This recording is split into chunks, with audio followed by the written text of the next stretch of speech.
जय माता दी दोस्तों, कैसे हैं आप सब। आप सभी को आने वाले शारदीय नवरात्रे की ढेर सारी शुभकामनाएं। आज इस वीडियो में हम आपके साथ शेयर करने वाले हैं नवरात्रे के पहले दिन की बहुत ही सरल पूजा विधि।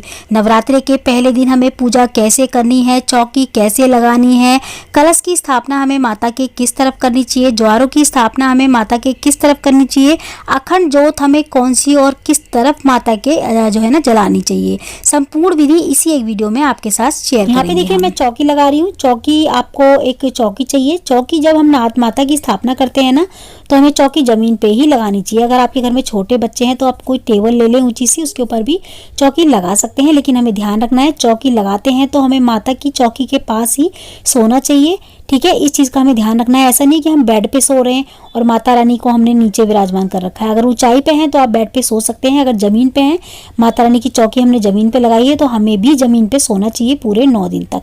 तो यहाँ पे देखिए हमने ना माता रानी की स्थापना के लिए एक चौकी लगा ली है। चौकी पे लाल या फिर पीले रंग का हमें वस्त्र बिछा लेना है। सबसे पहले हमें गणेश जी की स्थापना करनी है। गणेश जी की स्थापना करने से पहले हमें थोड़े से अक्षरों का आसन देना है। यहाँ पे हमने माता के नीचे भी थोड़े से अक्षत रख दिए हैं, मतलब कि अक्षत का हमें आसन देना है सभी देवी देवता को, जिनको भी हम यहाँ पे विराजमान कर रहे हैं। तो यहाँ हमने माता की भी स्थापना कर दी। माता को हमें चुन्नी उड़ा देनी है, नए वस्त्र पहनाने हैं। अगर मूर्ति है तो इस तरीके से नए वस्त्र वगैरह पहना दें, और अगर तस्वीर है तो आप चुन्नी उड़ा दें माता को खाली।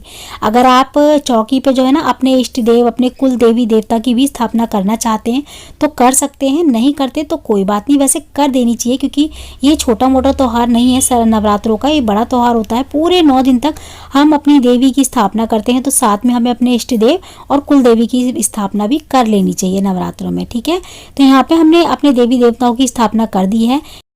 अब हमको करनी है कलश की स्थापना। तो कलश की स्थापना के लिए हमें एक पीतल का, तांबे का, स्टील का हमें एक कलश चाहिए, या फिर आप मिट्टी का भी कलश ले सकते हैं। कलश के अंदर सबसे पहले हमें जल डालना होता है, गंगा जल। उसके बाद जल भरना होता है, शुद्ध जल। शुद्ध जल हमें कंठ तक भरना है। कलश के ऊपर हमको स्वास्तिक बनाना है। कंठ पे हमें एक मोली बांधनी है। मोली में हमें गांठ नहीं बांधनी। ठीक है, इसके अंदर हमको एक लौंग का जोड़ा, इलायची का जोड़ा, और साथ में थोड़े से अक्षत, एक सिपारी, और हमको एक हल्दी की गांठ डालनी होती है। और इसको किसी बर्तन से, अनाज के बर्तन से ढक के इसके ऊपर हमको जो है ना नारियल की स्थापना कर देनी है। नारियल को हमें चुन्नी सल पे लपेटना है, और साथ ही में हमको आम के पत्ते लगाने हैं। इसमें 5, 7, 21, 11 की संख्या में हम आम के पत्ते लगा सकते हैं। कलश की स्थापना हमें माता के सीधे हाथ की साइड करनी होती है। जहाँ माता का सीधा हाथ हो वहाँ हमें कलश की स्थापना करनी चाहिए, और जातक के उल्टे हाथ की साइड। जब हम पूजा करते हैं, मतलब जातक मतलब हमारे जो पूजा करने वाला होता है ना, उसके उल्टे हाथ की तरफ कलश की स्थापना होती है, और माता के सीधे हाथ की तरफ कलश की स्थापना होती है। कलश की स्थापना हम जब चौकी पे करते हैं ना, तो हमें चौकी पे थोड़े से अक्षत का आसन देना है, एक पोटली सी बनानी है, या फिर आप अष्टदल कमल बना सकते हैं। ठीक है, उसके ऊपर स्थापना कर दे चौकी कलश की स्थापना की अगर फुल वीडियो देखनी है तो हमारे चैनल पे आ चुकी है, आप देख सकते हैं। साथ ही में ज्वारों की स्थापना की भी फुल वीडियो हमने डाल दी है चैनल पे, कि ज्वारे कैसे बोए जाते हैं, उसकी भी आप देख सकते हैं। तो यहाँ पे हमने ना ज्वारे माता के उल्टे हाथ की साइड रखे हैं, और कलश की स्थापना सीधे हाथ की साइड करी। तो चौकी यहाँ लग चुकी है, चौकी हमने लगा दी है। अब हमने ले लिया है एक शुद्ध जल का लोटा पूजा के लिए। तो शुद्ध जल का लोटा हमें अलग से ले लेना है पूजा का। इसके बाद सबसे पहले हमको ना देसी घी का एक दीपक जलाना है। तो यहाँ पे देसी घी का दीपक देखिए, अगर आप अखंड जोत जला रहे हैं तो हमें माता के सीधे हाथ की साइड अखंड जोत जलानी है। देखिए अखंड जोत ना हम माता के सामने भी रख सकते हैं एकदम, लेकिन क्या होता है कि पूजा जब हम करते हैं ना, तो हमें पूजा करने में परेशानियां होती हैं। सामने रखेंगे एकदम तो जैसे कि कुछ चीज़ चढ़ा रहे हैं माता रानी को, तो हिलने का या गिरने का डर रहता है। तो इसीलिए साइड में ही अखंड जोत की स्थापना करनी चाहिए। तो माता के सीधे हाथ की साइड हमें देसी घी की स्थापना करनी है अखंड जोत की, और अगर आप तिल के तेल की अखंड जोत जला रहे हैं तो माता के उल्टे हाथ की साइड कर दें। ठीक है, इसके बाद हमको थोड़ा सा फूल में जल लेके, जो शुद्ध जल लिया है हमने अलग से, उसमें जल लेके थोड़ी थोड़ी छींटों से भावपूर्वक सभी को स्नान कराएंगे। माता रानी को तो हमने स्नान करा दिया था पहले ही, और बाकी जैसे गणेश जी हैं, हनुमान जी हैं, इनको रखा है, कलश हैं, इनको हमने थोड़ा सा ना फूल में जल लेके जो है ना थोड़ी छींटों से भावपूर्वक स्नान करा देंगे। तो देखिए ये ना फ्रेंड्स मैं बहुत ही सिंपल पूजा दिखा रही हूँ आपको, और इसमें मैंने नवग्रह की स्थापना नहीं की है।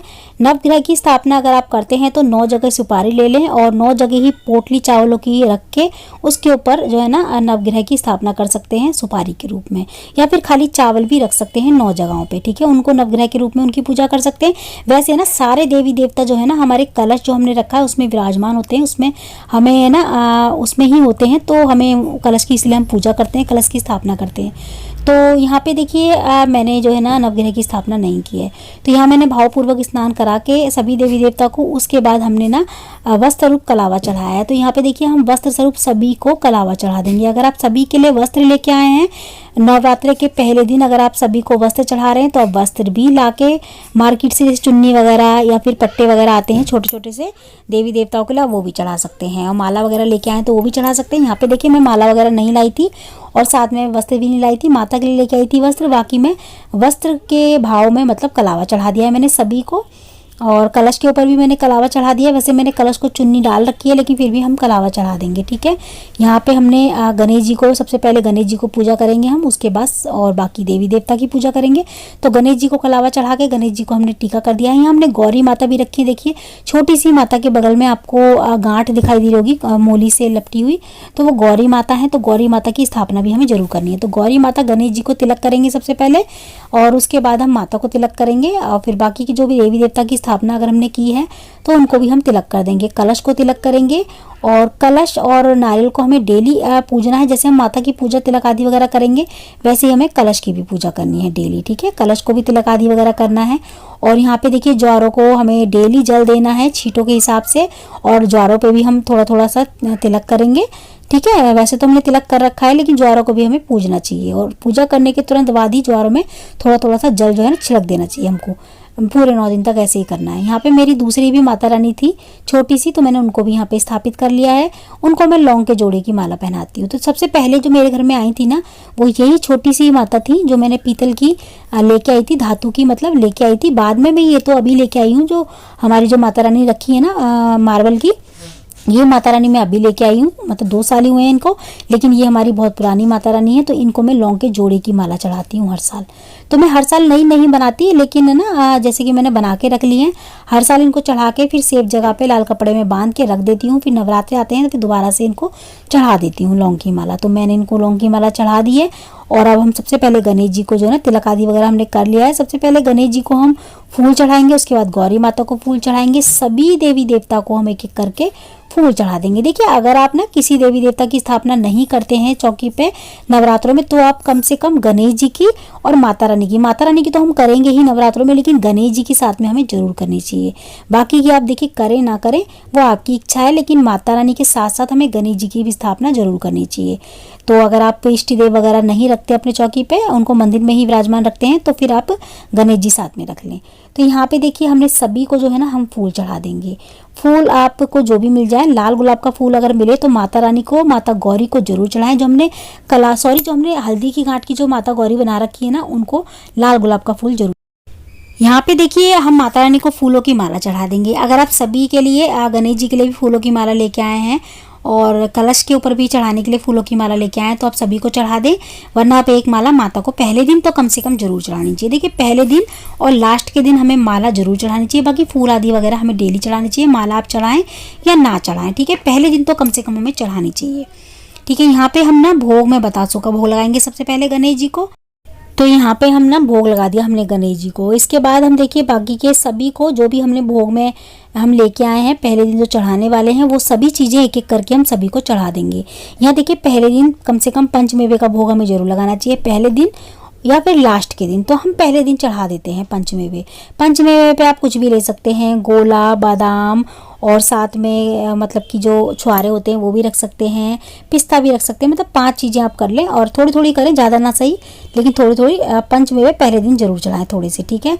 तो इसके बाद हम ना सभी को जो है ना थोड़ा थोड़ा इत्र भी लगा देंगे। इसके बाद माता रानी को कुछ सुहाग की चीज़ें चढ़ाएंगे।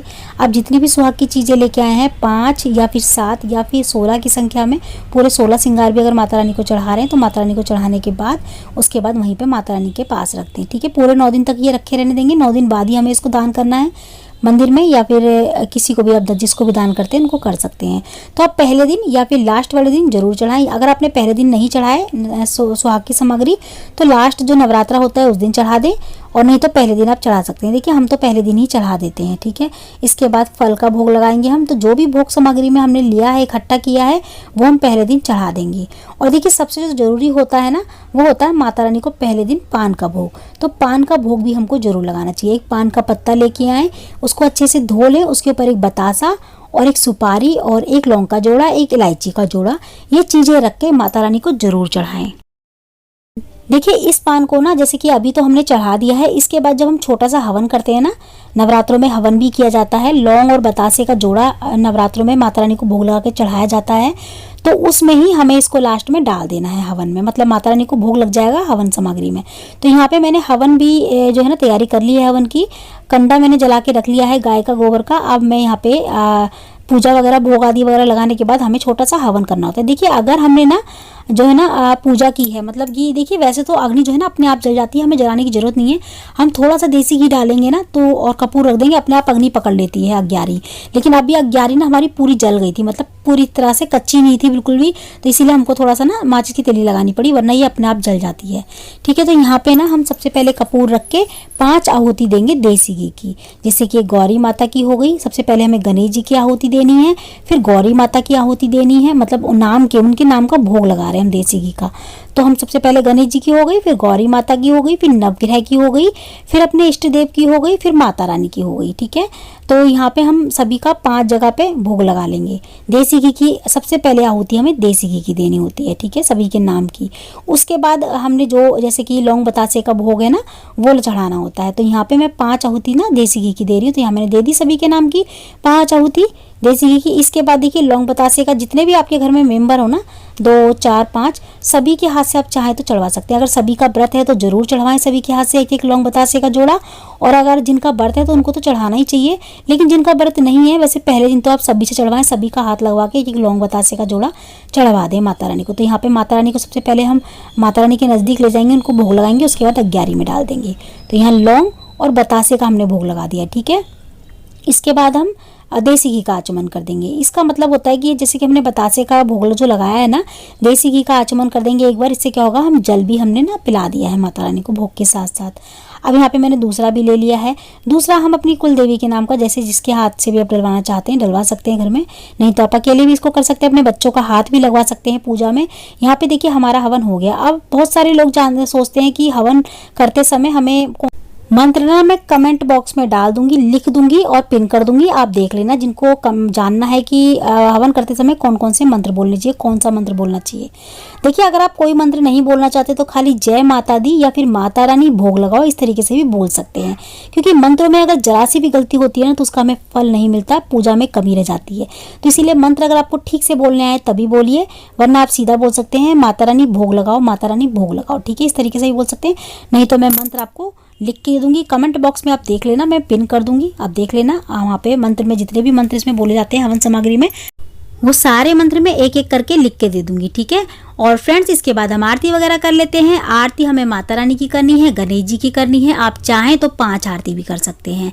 आरती करने के बाद हमारी पूजा हो जाती है संपन्न। तो ये बहुत सरल तरीका था नवरात्रों के पहले दिन की पूजा का, आप इस तरीके से कर सकते हैं। और देखिए बहुत सारे सवाल ये भी आते हैं कि हमें रोज अग्यारी करनी चाहिए। तो देखिए अगर आपने पूरे 9 दिन के व्रत रखे हैं ना, तो अग्यारी हमें डेली करनी चाहिए। अगर आपने पहले दिन के व्रत नहीं रखा, के आगे पीछे के रखे हैं, पहला और लास्ट का रखा है, तो आप चाहे तो लास्ट और पहले दिन और लास्ट दिन अग्यारी कर सकते हैं, उसके बाद जरूरी नहीं अग्यारी करें। लेकिन मैं तो यही कहूंगी कि हो सके तो डेली माता रानी को एक लौंग और बतासे के जोड़े का भोग माता रानी को जरूर लगाएं। तो फ्रेंड्स आज की वीडियो में इतना ही। मैं मिलती हूँ आपसे अगली वीडियो में ऐसी ही अच्छी सी एक और वीडियो के साथ। जब तक के लिए जय माता दी, जय श्री कृष्णा, राधे राधे।